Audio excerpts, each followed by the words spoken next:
For the longest time, I was always under the impression that itch.io was just a website to host budding developers' unwanted college projects and RPG Maker games.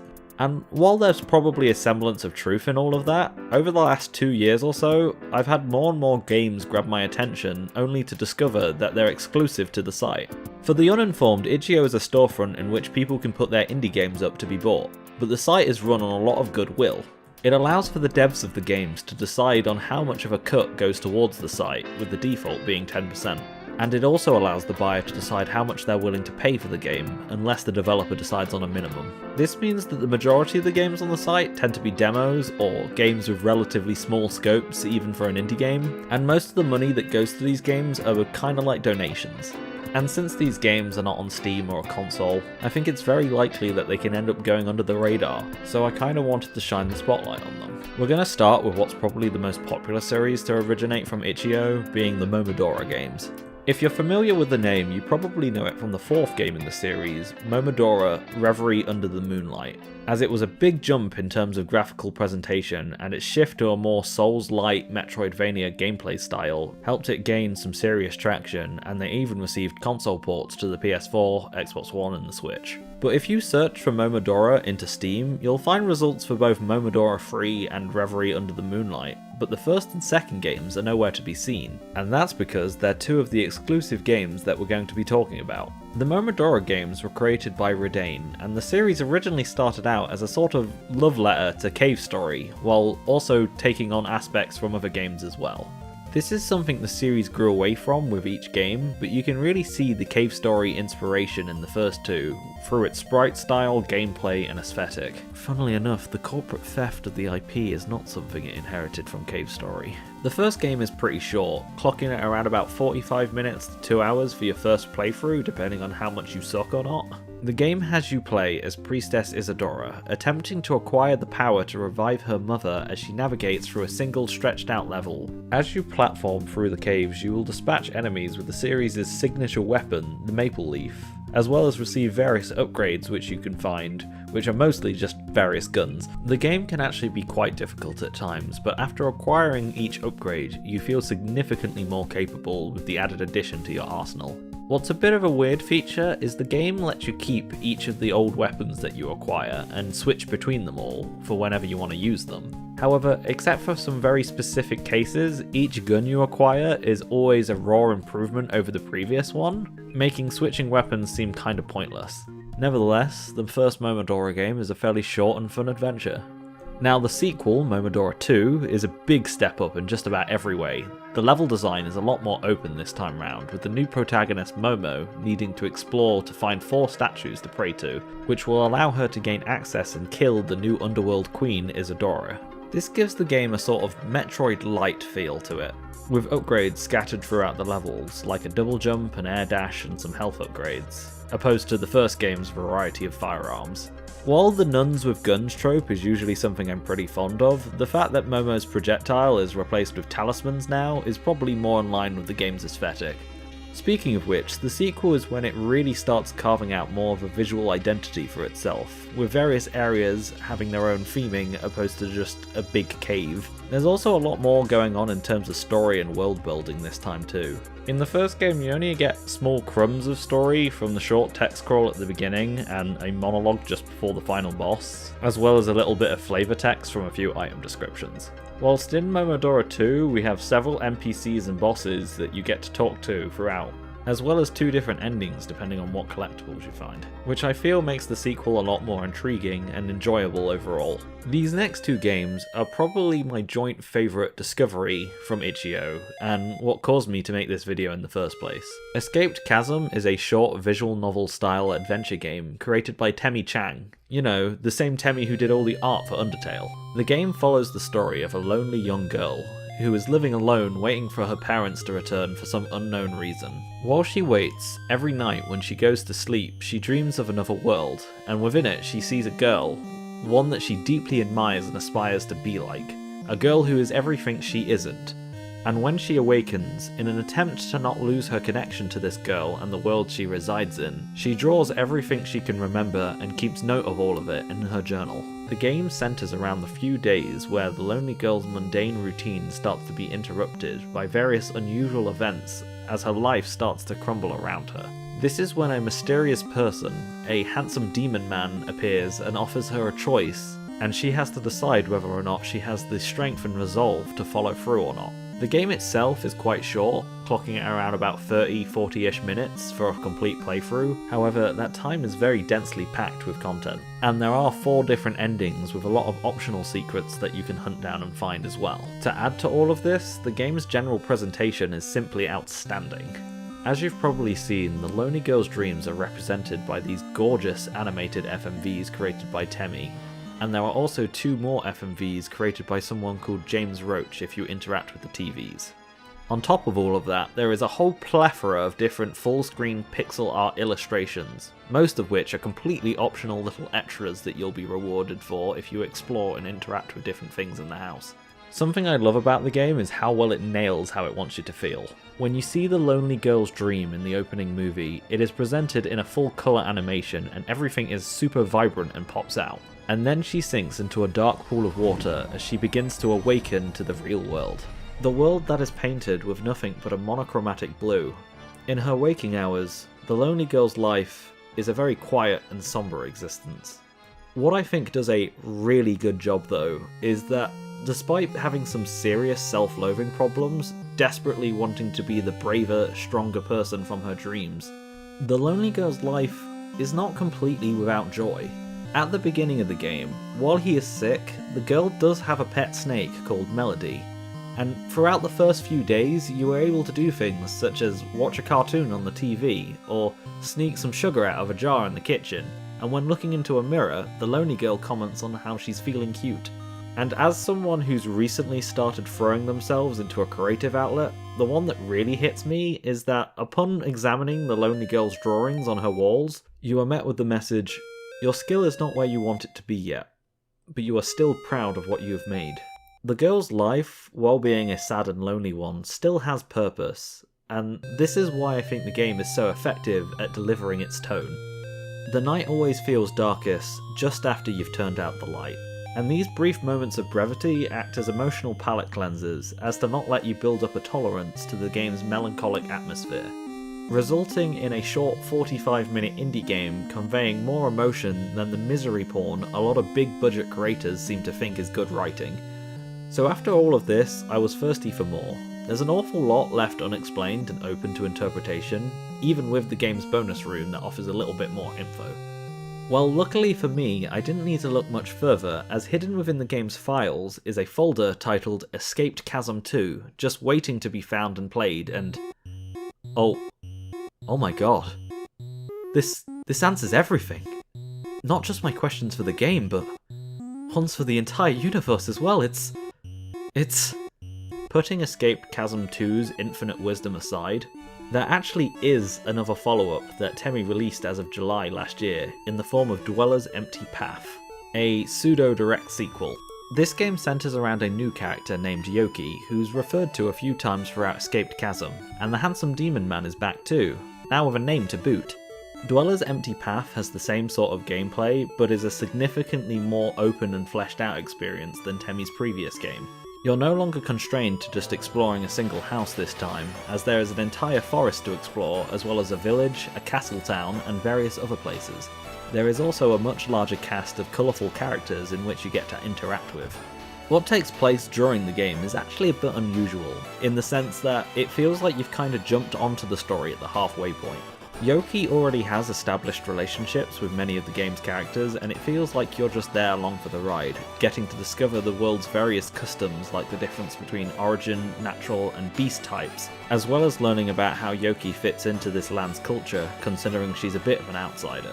This reigns even more true when you realise Yoki's story and world is actually something Temm has been working on as a pet project for a few years now. This can be seen when you look at things like the animation she did in 2018 called Dwellers of the Mountain Forest, which shows early designs of Yoki, the witch Claire, and the cyborg bunny Imotl, as well as several pieces of art she's posted over the years. In fact, stuff like what happens in the animation even get referenced, albeit possibly a bit retconned, I'm not sure. And to connect this to an earlier game that we talked about, I found out while writing the script for this video that Temmie actually did the title art for the first Momodora game, and Yoki, spelt with 2 eyes, shows up in a hidden area. Joining the story where you do does allow the narrative to hit the ground running, but it also means that certain characters who only get some brief screen time give you so little info to work with that it's kinda hard to gauge what their deal is.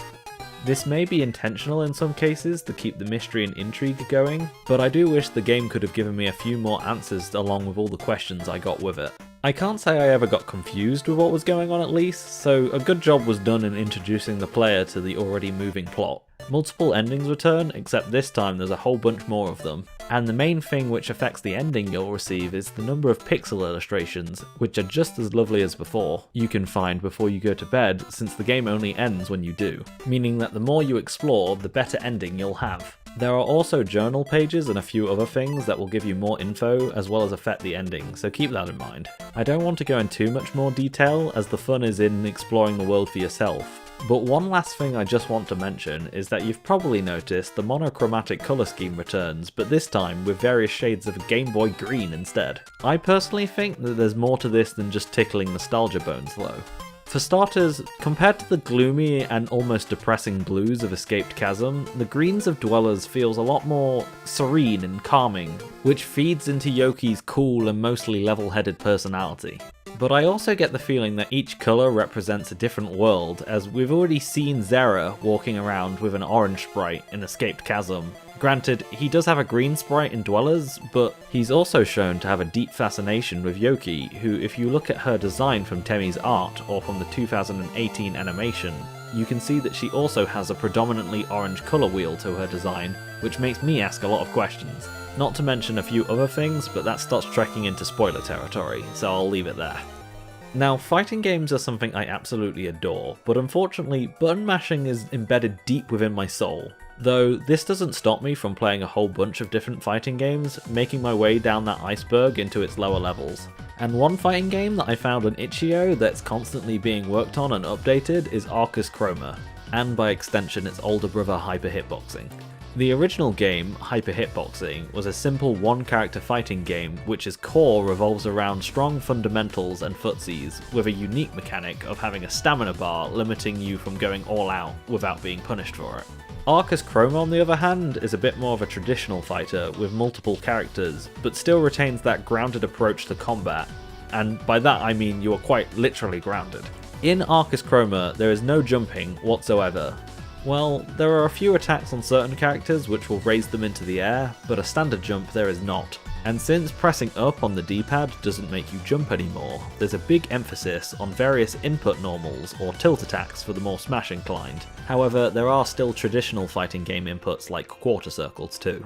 This creates a fighting game that is very easy to pick up and learn even when just playing casually, as its juggling pace combo system is very loose and allows for very easy experimentation with developing new tech. But what's most of all is the game just feels really good to play. It just feels really nice to just jump in and start pushing buttons and see what happens. Each character has a very intuitive game plan, from more typical playstyles like Nosferatu being a grappler comboing into various grabs, whilst characters like Zyther are able to throw knives out and can teleport to where they land afterwards, allowing you to knock an enemy away with a big attack, but then teleport over to them and keep that combo going.